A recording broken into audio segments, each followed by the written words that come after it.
এখন আমাদের আগামী 7 দিনের যা পূর্বাভাস তাতে আগামী 7 দিনে শুষ্ক আবহাওয়াই থাকবে সব জেলাতে। পশ্চিমবঙ্গের সব জেলায় শুষ্ক আবহাওয়া থাকার সম্ভাবনা।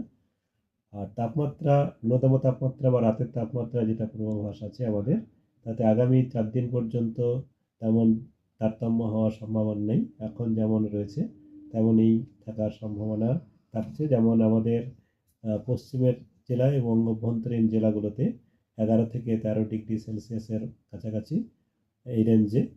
আর আগামী 4 দিন পর্যন্ত 11 থেকে 9 থেকে 11 পর্যন্ত। আর উপকূলের জেলাগুলোতে 11 থেকে 13 এই রেঞ্জে থাকার সম্ভাবনা রয়েছে।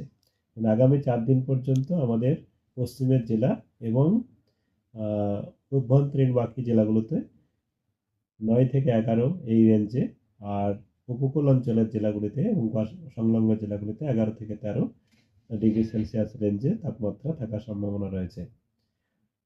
উত্তরবঙ্গের জেলাগুলিতে এখন 9 থেকে 12 আছে, এরকমই 9 থেকে 12 রেঞ্জেই থাকার সম্ভাবনা রয়েছে। 4 দিন পরে, 18 তারিখের পরে আমাদের তাপমাত্রা কিছুটা 2 থেকে 3 ডিগ্রি বাড়ার সম্ভাবনা রয়েছে।